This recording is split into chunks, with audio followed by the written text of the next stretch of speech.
Grace is the power of the future to rewrite the past. Same as you have the power, if you do the right things in your life, you find the people that can really help you to transcend a wound, a trauma, something that happened, to liberate yourself. That's the future rewriting the past. Without this, we would be eternally stuck. Welcome to Point of Relation with Thomas Hübl, a podcast that illuminates the path to collective healing at the intersection of science and mysticism. In his conversations with visionaries, innovators, artists, and healers, Thomas invites guests into a relational experience that allows inspiration and innovation to emerge. This is the Point of Relation.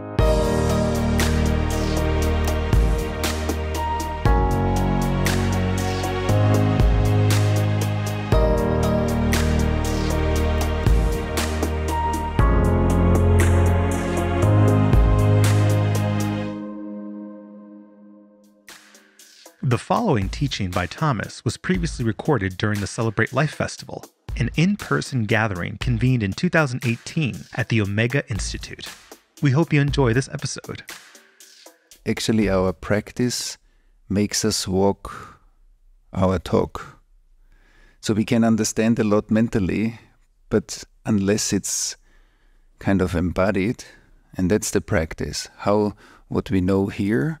And the scientific age seduces us often into mental understanding. And many people talk about spiritual stuff, but they talk about it. They don't talk from it. And that's why it doesn't have a transmission. So now we talk a little bit about transmission. What is a transmission? So energy, in the kind of deeper mystical understanding, energy and mystical, when I use the word mystical, I'm referring to the essence of the wisdom traditions. So the people that really had an awakening are whatever saints, sages, and mystics. These are the professionals within the tradition. And what does it mean, professional? Professional means that their word and their energy is the same. When somebody is professional or excellent in something, is that the word and the energy is congruent. Does this make sense? The word and the energy is congruent. This means that there is no difference between what we say and who we are.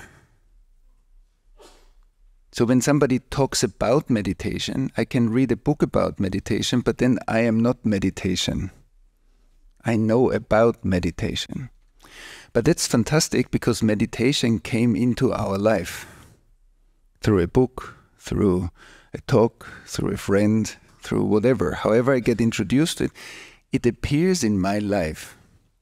And if I have a strong resonance with it, I often say meditation is not the sitting, or the walking in the nature, or the yoga that you do. That's the effect of meditation. Meditation is, and our life is part of it. That's a big difference.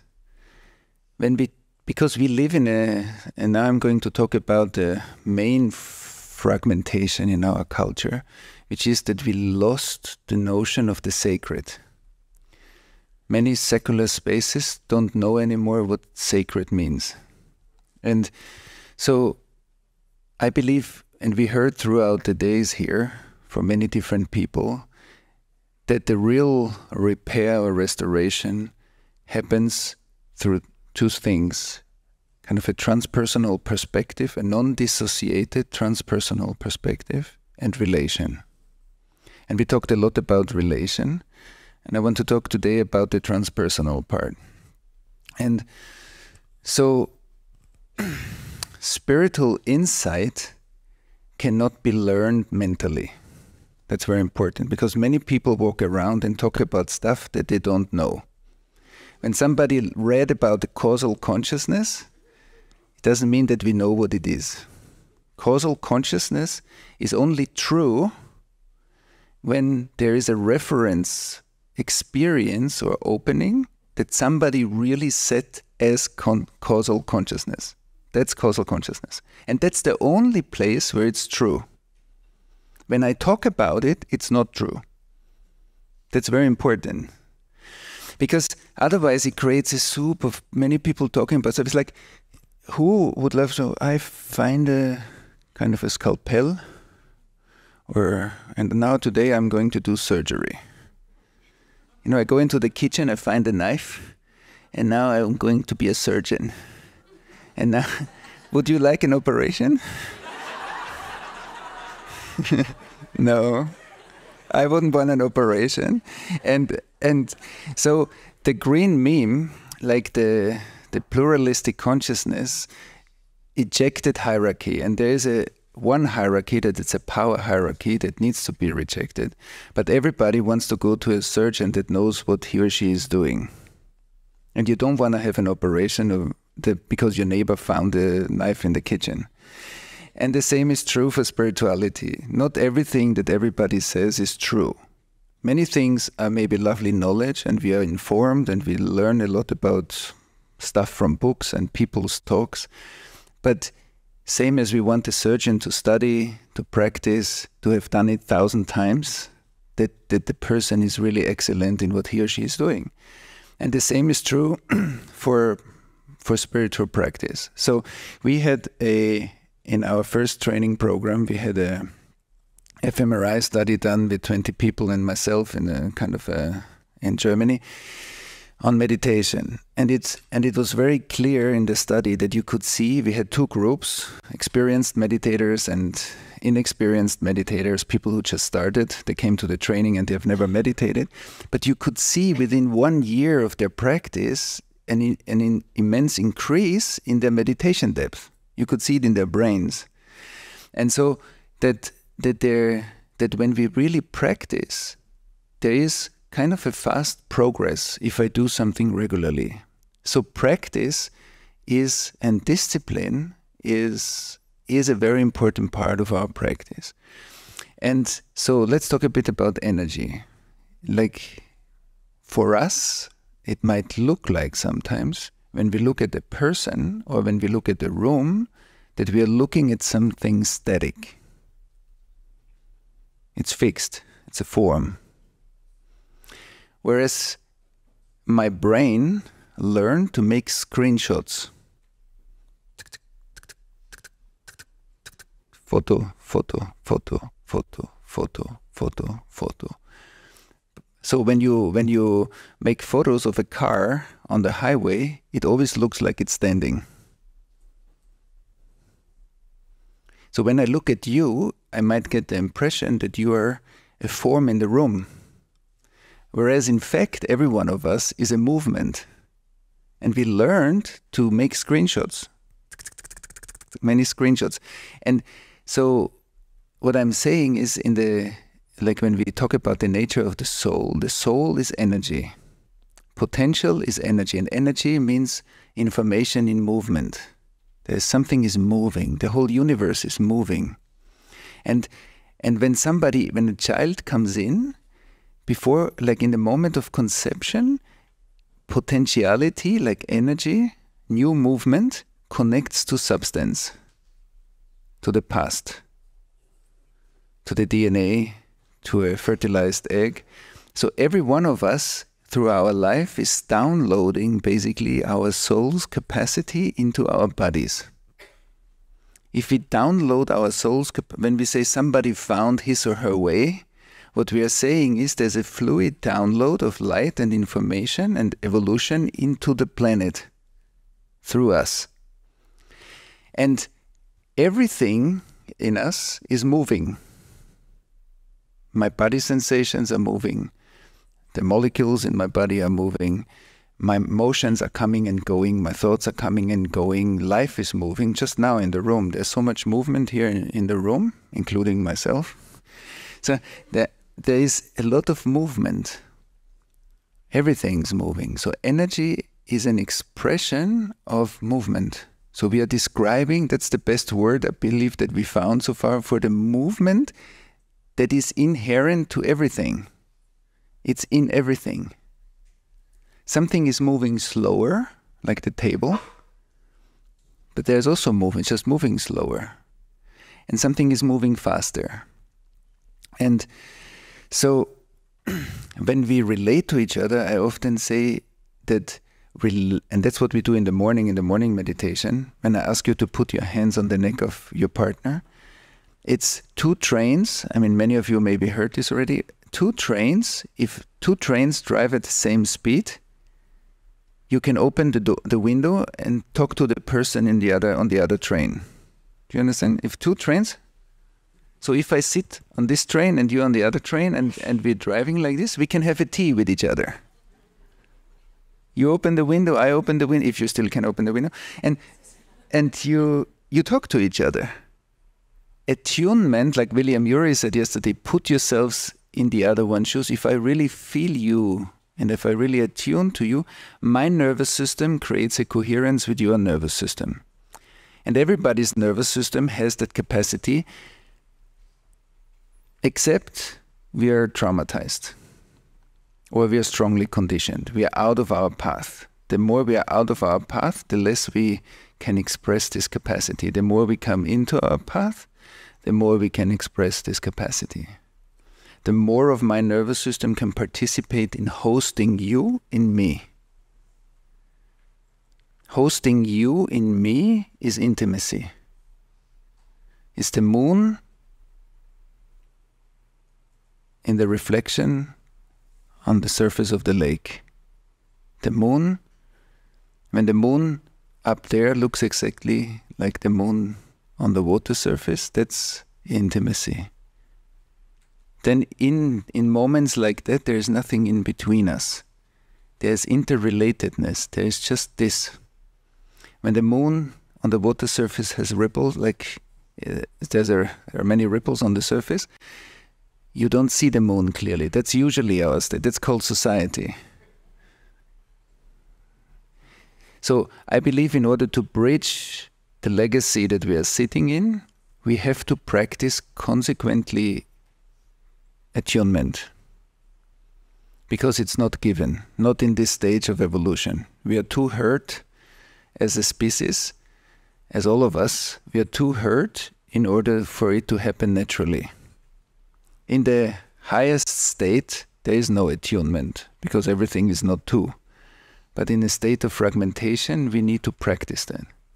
And I believe that attunement, like relational attunement and developing relational intelligence, is a key healing factor of our society. If I learn that I really take a moment, every time I meet somebody, I take a moment to really tune in with that person. When I write an email, I don't vomit what I want to say. I feel you first, and then I write. When I post something on Facebook, I feel first everybody that I write to, and then I write. Not the other way around. Because the other way around seduces us into a kind of a disconnected way of communicating and using technology in a disconnected way. So when I get an email, I can feel the person that wrote it to me, and I can tune in with that person and then write. So that I can use my social skills and my relational skills to use technology in a related way. That's the intimate internet. The other one is the kind of a cold virtual space. That's a warm virtual space. And so for mystics practice this for many thousands of years, that you can say a name of a person that sits on the other side of the planet, and we can actually tune in with that person and feel that person and be pretty accurate about how that person feels. So the internet gave us an external practice platform to practice consciousness functions that are dormant in our nervous systems anyway. That's the only reason why we were able to build the internet, because it's based on our own inner architecture. And so now I want to talk a little bit about the repair. And so I liked, every time I listened to William Ury, also during our course, and I pointed this out sometimes during our course, that he often used the words, and then it came to me to say. and maybe some of you that saw that course, he often said, and in the negotiation it was hard, and then it came to me, he didn't say I said, he said it came to me to say. And that's an interesting way to put it. And that's for sure, one part is his humility, but another part is the function that our self and the ceiling of our house becomes more porous. That my sense of self is not just the only reality. Why? Because I allow space for something else as well.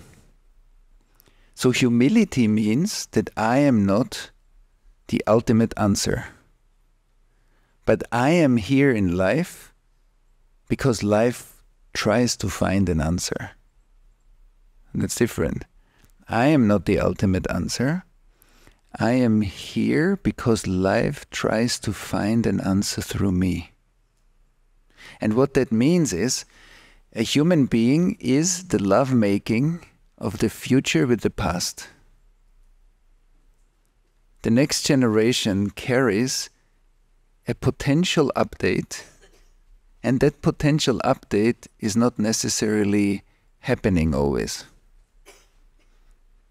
People who leave this life, like leave, they die, and when they have a strong feeling that they didn't live their life really, for some of us that's true, that we feel the potential that hasn't manifested through our life. And it's true, it's a true feeling. It doesn't mean that it's good or bad. Like nobody says when you come out of life and they say, oh, you didn't do it. No, there is nobody to say. So it's not a question of did I do it or not. It's not a competition. It's not a marathon that after 39 kilometers you stop and somebody says, you didn't do it. So there is nobody to judge it in this way. But what we feel in our life is suffering. We feel a tension that the light, like life tries, that's a beauty. There's a beauty in life trying to find an answer through us. And the answer is the tension of the future with the past. Eros, in the healthy way, like William said yesterday, in the healthy way, creativity solves our conflicts. Creativity is the update. Innovation is creativity in action. When people are really innovative, something comes to them and through them. I believe that the principle of the genius is that every genius did not know what happened in the moment the genius act happened. It's innocent. The nature of the virgin birth is innocent. It's happening. There's a moment of presence where something's happening that is not premeditated. It's not the recombination of the old. It's suddenly like, It's like the virgin birth is that the baby comes into the room and there is no father. And everybody looks, where did the baby come from? It's impossible. So the real creative act is not the condition of the past. It's the memory of the future. It's the memory of the origin that calls us anyway all the time. We said at the beginning, what brought you here?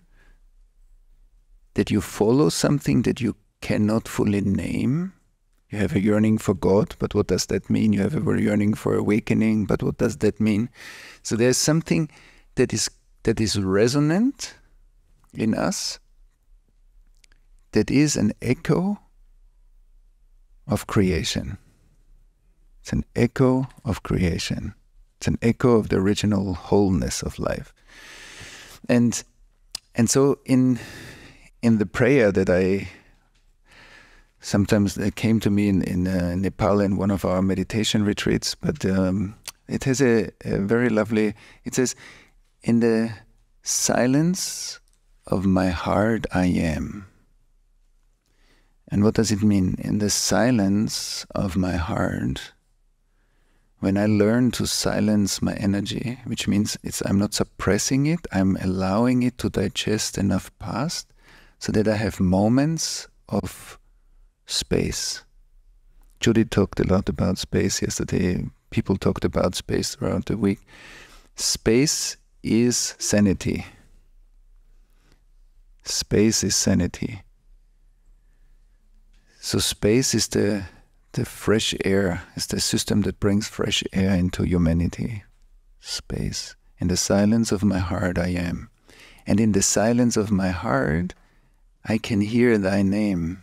I can hear God's name, which means guidance. I can remember the original calling. I can hear the echo of what is already whole. Whole. I can hear the echo of what is already whole. And why I'm saying this is because I believe the true healing work and true trauma work transcends our notion of time. When we work on a traumatization that happened in the past,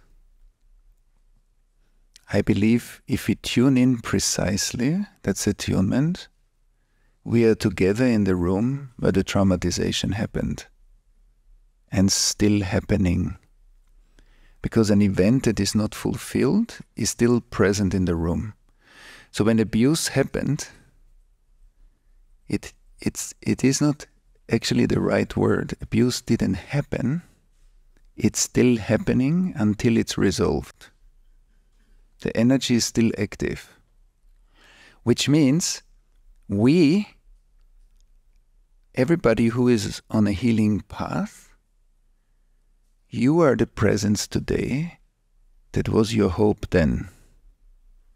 Does this make sense? It sounds a bit complicated, but it needs to transcend our notion of time. We have been trained to see time in one way, and we're a little bit opening another possibility, that today our healing work is the resource of what got us going then. And so the same thing is true for us today.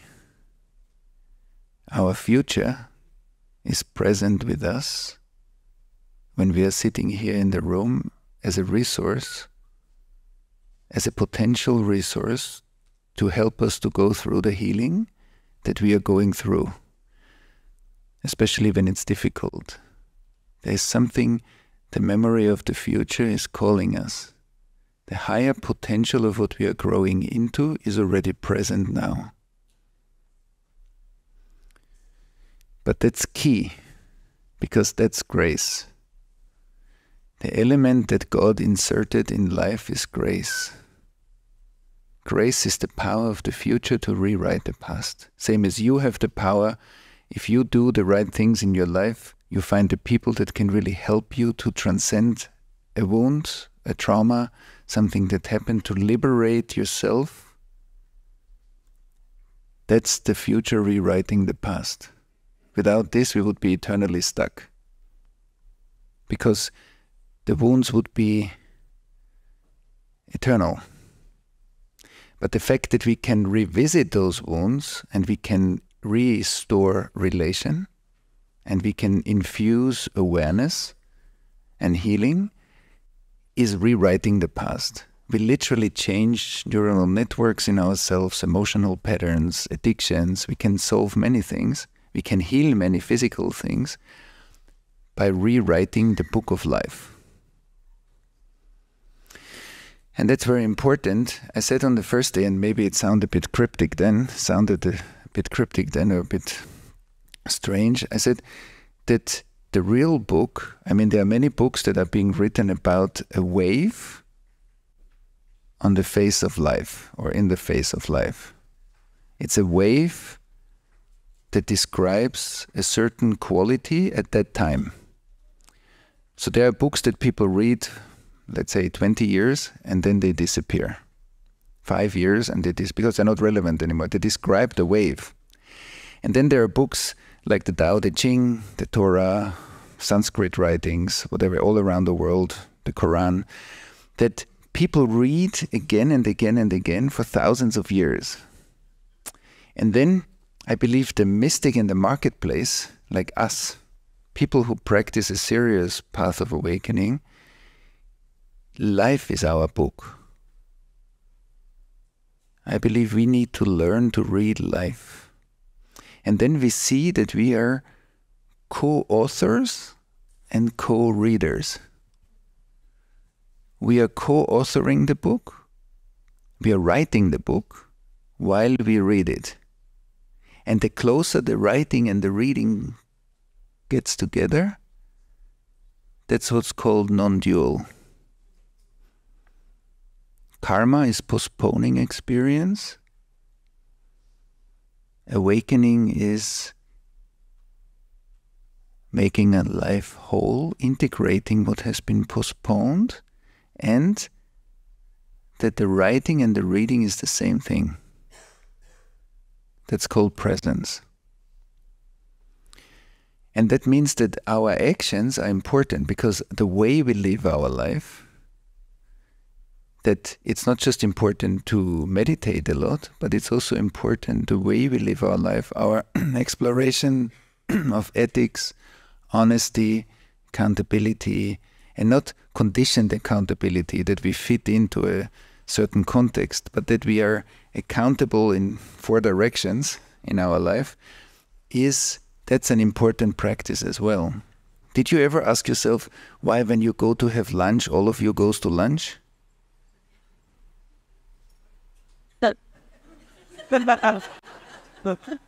Did you? Why do all your cells decide to have lunch? Why are not some cells saying, yeah, I'm hungry? Others say, no, I don't want to go. No, I hate food. No. Why is the session not going longer? I want to stay in the room. So your head goes to lunch and your feet stay in the room, or the other way. Now, it sounds a bit funny, but did you ever ask yourself the question why all the cells in your body, more or less all the cells in your body, want to do the same thing? Who tells them to do the same thing? How do they know? What is the organizing principle that creates those forms? Animals, plants, like many forms of life are relatively coherent systems. And we take this for granted. We say, oh, that's the way how life is. But what tells life to do that? What tells life to stay ethically connected and related and coherent? And that's a good question for our life together. So, in the silence of my heart, I hear thy name. And in the beauty of the world, I see your face. That's also an interesting line. In the beauty of the world, I see God's face. Now the question is, what is beautiful? Is beauty only, do I see God's face only in what I call beautiful? What is aesthetic? So it helps me to see, where do I actually see God's face in the world? And where do I say I don't? That's an interesting exploration. And then it says, and that's also an important part, I'm grateful for what I see, and I'm grateful for what stays hidden, because this is thy will, and that's why I am here. So I'm grateful for what I see, and I'm grateful for what stays hidden. And why that's important is because the ego of the spiritual seeker might want to see everything, and might often be frustrated if he or she doesn't. And if we don't, then that's our spiritual ego rebelling against the current reality. It's not that we are curious. There's a difference between curiosity and kind of the ego attempt to rule the world through consciousness. Because consciousness can become the next tool of our ego, then we have a spiritual career. Now we are the ones that are more conscious than the others. You know, and we don't want to hang out with unconscious people because they're not good for us. So that's something that we need to challenge. Because if spirituality makes us elitistic, so there's a problem with this. So if we cannot be anymore, if it doesn't equip us more to be in the world, And not just in beautiful retreat centers in California. I mean, it's smoky now, but yeah, but it's true, because in the spiritual scene there is kind of an avoidance of the dirt of life often, and of the pain of life, that life gets us wherever we need to be. And if it's in a war zone, or if it's in a beautiful mountaintop, on a beautiful mountaintop, or in a forest, or in a big city, it doesn't actually matter if once we are healed to a certain extent, that's the next step of our practice, is to be where life calls us to be, not to be where it's beautiful. To be, and if that's where it's beautiful, it's also great. But then I'm not in love with beauty, I'm in love with life.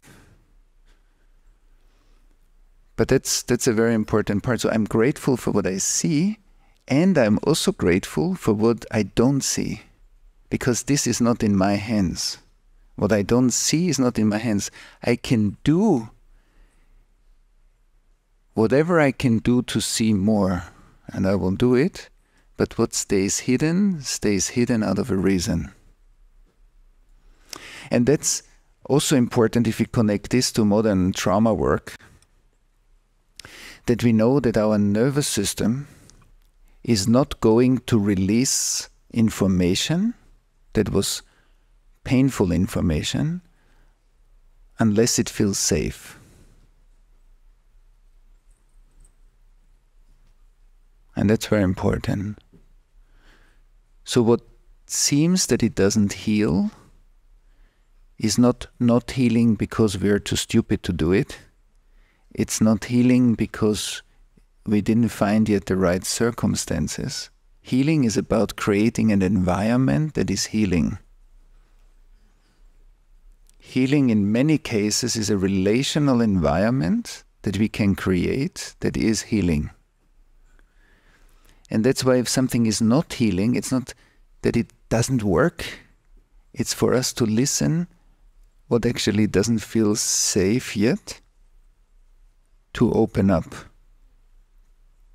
But this leads us to another conversation, that a spiritual community is a place where we create more and more relational safety for us to really let go of the past, because there is enough relational competence. So, and this has two components. I'm grateful for what stays hidden, means that I respect the parts that I didn't manage yet to see in myself. It doesn't mean that I just stop there, but it means that I will not contract around it, that I'm to something or something doesn't work. I learn more about what I need to open up deeper. So there's something that needs to be created for us to see. And that's not yet there, obviously. So that's, I think, an important part, because this is thy will. There's a bigger context. The game didn't start with us, and we have been born into a context that had a lot of information. So there's always a bigger context to my own life. And if I forget that, I lose hope and I lose humility. Because then it's just about me. And then I'm isolated. My healing is about me. My spiritual practice is about me. My life becomes about me. That's when the circle closes down. But if I remember a bigger context, then there is a lot of support. There's a support from the future. There's a support from the ancestors, from the past. There's a support in the horizontal relational network. There's a collective intelligence that I'm part of, that is also part of my healing. That you are part of my healing and I'm part of your healing. Why? Because life brought us together. So we have something to do with each other. There's a kind of a resonance in life, otherwise we wouldn't meet. So that's very interesting. So that means that the future, and the future is not tomorrow, the future is higher consciousness. Higher consciousness is a crucial factor in the kind of healing of the world, healing of ourselves and the world. And I think if we lose the higher context that we are part of, then we lose that power to restore. And for me it's simply important because there's a lot of power in that. There's a lot of imagination that's going on also, but there's also a lot of power in that which is creative. So before we can go into a dialogue about this, let's just see for a moment what you hear. What do you hear?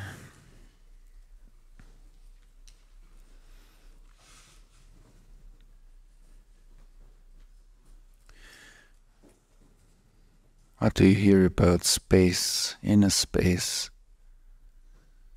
And how much inner space, how much gardening of inner space do you do in your life? Do you have the right amount of, or let's say it in a different way, same as your body needs air and your body needs food, and maybe emotionally you need relation, emotional closeness. There are different needs, and our soul needs kind of a spiritual needs. And same as we need to eat in order to satisfy our physical need, there is something we can do we need to prepare a space in our life to meet our soul needs. And space is one of them. To have enough reflection time to reflect on the process of life. Reflection time means that I make space to just be with what's being created. The composition of my life, my relationships. I can revisit my relationships and see how does my relationship network look like. Do I still update my life, or am I running on automatic? Did I get stuck in certain structures that are not anymore true? Did I miss the train of my updates, and then I wonder why my mobile phone doesn't work? Yeah, sometimes people say, oh, my clients are not coming, and this is not happening, or my company doesn't generate enough.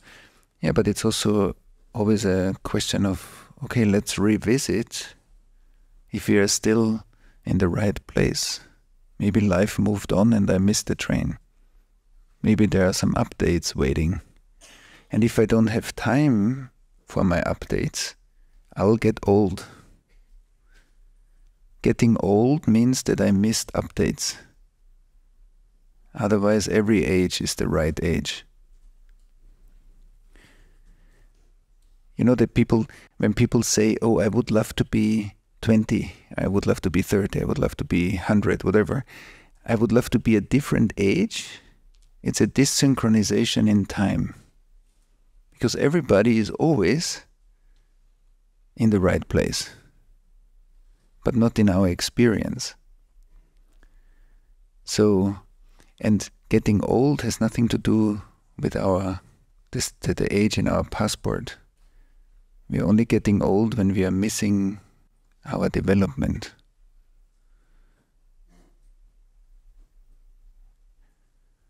Otherwise, we are always in the movement of life, however old we are, however young we are. And so when you look at space in your life and the gardening of space, do you make space for space?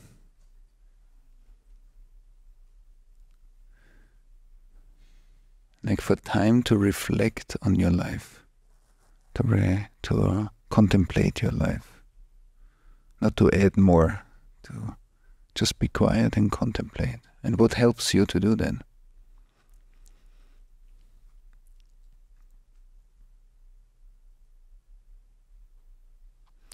And then the other part is, the porous part is when the roof has holes, and when it rains, water drops into our house. So, how do you know this moment when you talk and suddenly you say things that surprise yourself? Not because they're a bit off, but because they're so on. I'd say the ones that are on. And so you hear yourself say something that you didn't even plan to say. That's a moment of something came through. Suddenly boom, here it is.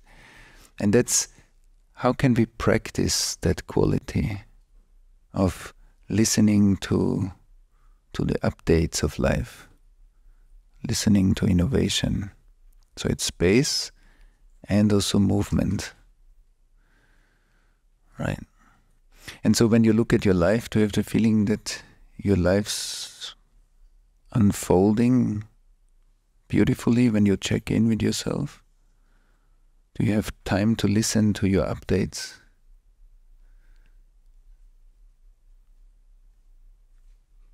Because many of us do, and it's anyway happening naturally.